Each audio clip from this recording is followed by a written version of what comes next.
रत्नागिरी जिल्ह्यामधील लांजा तालुक्यामधील निसर्ग आणि मानवनिर्मित अभियांत्रिकीचा अनोखा संगम सध्या पाहायला मिळतोय। खोर्नी नको धरण पूर्ण क्षमतेने भरलं, त्यानंतर सांडव्यावरून वाहणारं पाणी टप्प्याटप्प्याने कोसळतंय। हे दृश्य आपण पाहतोय स्क्रीनवर। मन मोहून टाकणारा मानवनिर्मित धबधबा म्हणूया।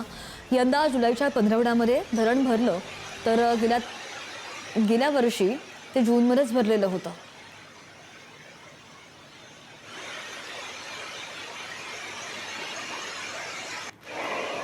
रत्नागिरीच्या लांजा तालुक्यामधील हा धबधबा प्रवाहित झालेला आहे आणि याची नयनरम्य दृश्य आपल्याला प्रभावित करतात।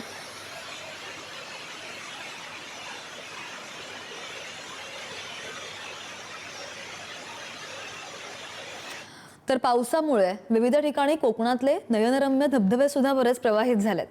पावसामुळे रत्नागिरीमधील निवळीचा धबधबा प्रवाहित झालाय।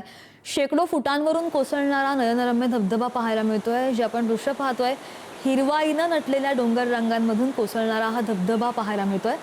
पावसाळ्यामध्ये हिरवाईनं नटलेल्या कोकणातली निसर्गाची ही जन्नत पाहण्याची मजा वेगळीच आहे।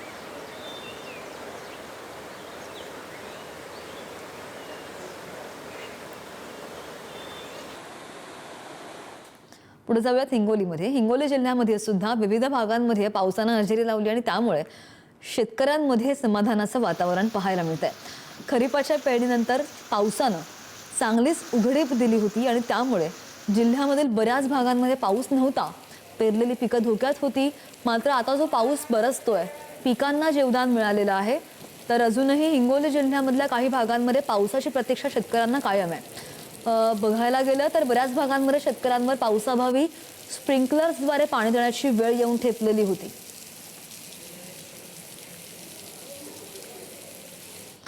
जम्मू काश्मीरच्या राजौरी जिल्ह्यामध्ये तर मुसळधार पावसामुळे पूरसदृश्य परिस्थिती उद्भवलेली आहे।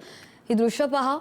अनेक सखल भागांमध्ये पुराचं पाणी शिरलंय आणि त्यामुळे स्थानिक नागरिकांचं जनजीवन यामुळे पूर्णपणे विस्कळीत झालंय। प्रशासनाकडून हाय अलर्ट जारी केला गेलाय।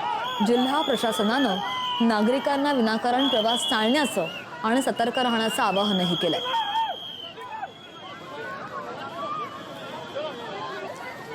या पूरप्रवण क्षेत्रामध्ये जे नागरिक या ठिकाणी भागामध्ये आजूबाजूच्या परिसरामध्ये राहतात, त्या नागरिकांनी दूर राहण्याच्या कडक सूचना तिथल्या प्रशासनानं दिल्यात।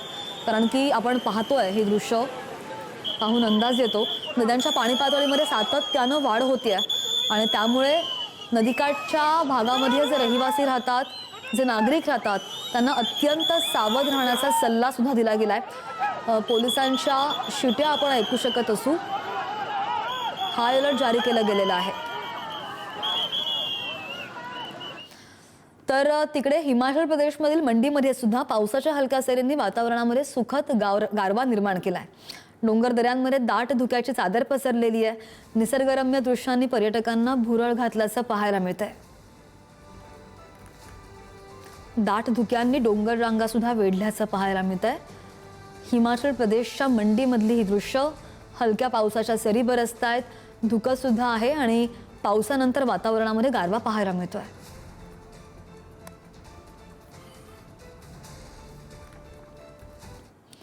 शहापूर शहरासह तालुक्यामध्ये सुद्धा पावसाची दमदार बॅटिंग चौथ्या दिवशीही अशीच सुरू आहे। काल संध्याकाळी अचानक रौद्र रूप धारण केलेल्या पावसानं रात्रभर असा जोर कायम ठेवलेला असून आज सकाळी सुद्धा मुसळधार पाऊस सुरू आहे। सलग 4 दिवस सुरू असलेल्या पावसानं अनेक ठिकाणी पाणी साचलंय। जनजीवनावर याचा काहीसा परिणाम सुद्धा झालाय।